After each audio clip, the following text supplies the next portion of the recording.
సంవత్సరాల తరబడి ఎన్ని మందులు వాడినా మీ మోకాల నొప్పులు తగ్గట్లేదా? ప్రాణ పెయిన్ క్లినిక్ లో అత్యాధునిక చికిత్స. 5 ఎకరాల కంటే ఎక్కువ భూమి ఉన్న రైతుకు ఎందుకు రైతు భరోసా డబ్బులు వేయాలి? 5 ఎకరాల కంటే ఎక్కువ భూమి ఉన్న రైతులను భూస్వాములుగానే ఎందుకు గుర్తించకూడదు అని ఒకరు చెబుతుంటే, 5 ఎకరాలు కాదు సాగు చేసే భూమికి మాత్రమే రైతు భరోసా ఇవ్వాలి, సాగు చేయని భూములకు డబ్బులు వేయాల్సిన అవసరమే లేదని మరికొందరు చెబుతున్నారు. మరి ప్రభుత్వం ఏం ఆలోచిస్తోంది? రైతు భరోసా ఎవ్వరికి ఇవ్వబోతోంది? పూర్తి కథనం చూద్దాం.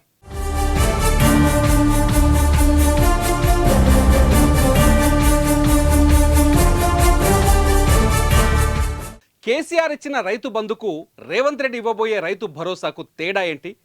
గతంలో కేసీఆర్ సర్కార్ ఇచ్చినట్టే ఇప్పుడు రేవంత్ సర్కార్ కూడా రైతు భరోసాను నేరుగా బ్యాంక్ అకౌంట్లో వేస్తుందా? కేసీఆర్ ఉన్నంతకాలం రైతులకు ఎకరాకు 10,000 రూపాయలు వేసేవారు. ఈ సాయం పంటకు 5,000 చొప్పున అందించేవారు. అయితే రేవంత్ రెడ్డి ఈ సాయం మొత్తాన్ని ఎకరాకు 15,000కు పెంచారు. అయితే మొన్నటి దఫా 10,000 చొప్పునే బ్యాంక్ అకౌంట్లో డబ్బులు వేశారు. ఈసారి ఎకరాకు 15,000 రూపాయలు వేయాలని నిర్ణయం తీసుకున్నారు. అయితే ఇక్కడే అసలు చిక్కొచ్చింది. ఎలాంటి రైతులకు ఎకరాకు 15,000 రూపాయలు పంట సాయం అందించాలి అన్నది సర్కారుకు అంతు చిక్కడం లేదు. అందుకే మొన్నటి కేబినెట్ భేటీలో మంత్రివర్గ ఉపసంఘాన్ని ఏర్పాటు చేశారు సీఎం రేవంత్ రెడ్డి. ఈ కమిటీ ఏ రైతుకు భరోసా ఇవ్వాలి, ఏ రైతుకు ఇవ్వద్దు, ఏ భూమికి రైతు భరోసా అందించాలి, ఏ భూమికి ఇవ్వద్దు అన్నది తేల్చబోతోంది.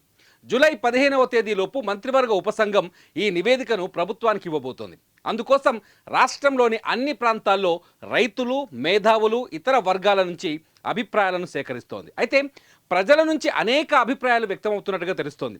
కేవలం 5 ఎకరాల వరకు మాత్రమే రైతు భరోసా ఇవ్వాలని, 5 ఎకరాల భూమికి మించిన వారికి రైతు భరోసా ఎందుకు ఇవ్వాలి అనే ప్రశ్న అనేక మంది నుంచి వ్యక్తమవుతోంది. 5 ఎకరాల లోపు భూమి ఉన్న వాళ్ళంతా పేద మధ్యతరగతి రైతులే ఉంటారు. వ్యవసాయం వారికి భారంగానే ఉంటుంది. అప్పుల్లో కూరుకుపోయి ఉంటారు. పంట దిగుబడి ద్వారా వచ్చే డబ్బుతో మళ్ళీ పెట్టుబడి పెట్టే పరిస్థితిలో ఉండరు. కాబట్టి 5 ఎకరాల లోపు ఉన్న రైతుకు మాత్రమే ఆర్థిక సాయం అందించాలన్న డిమాండ్ వినిపిస్తోంది. ఇదిలా ఉంటే కేసీఆర్ కాలంలో రాళ్ళు, రప్పలు, కొండలు, గుట్టలు, పడావు భూములు, చవట నేలలకు కూడా రైతు బంధు పడింది.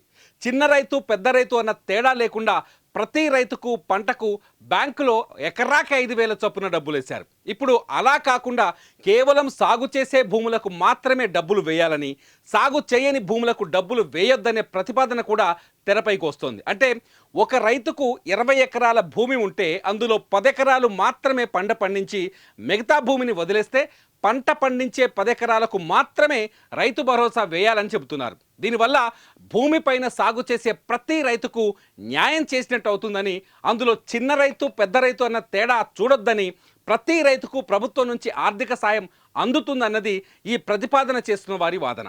ప్రస్తుతానికి మంత్రివర్గ ఉపసంఘం ముందుకు 5 ఎకరాలకు కటాఫ్ చేయాలనే ప్రతిపాదనతో పాటు సాగు చేసినంత భూమికి సాయం అందించాలన్న ప్రతిపాదన కూడా వచ్చినట్టు తెలుస్తోంది.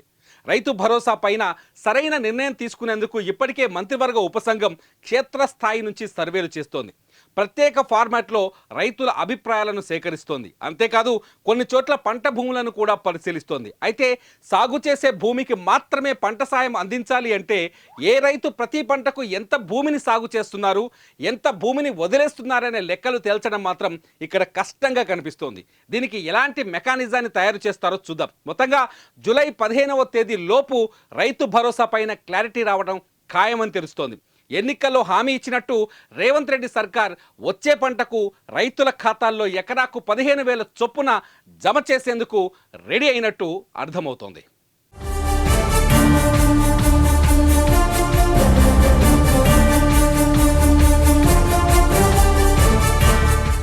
సుమన్ టీవీలో మీ పర్సనల్ అండ్ బిజినెస్ ప్రమోషన్స్ కోసం కింది నెంబర్కి కాంటాక్ట్ చేయండి.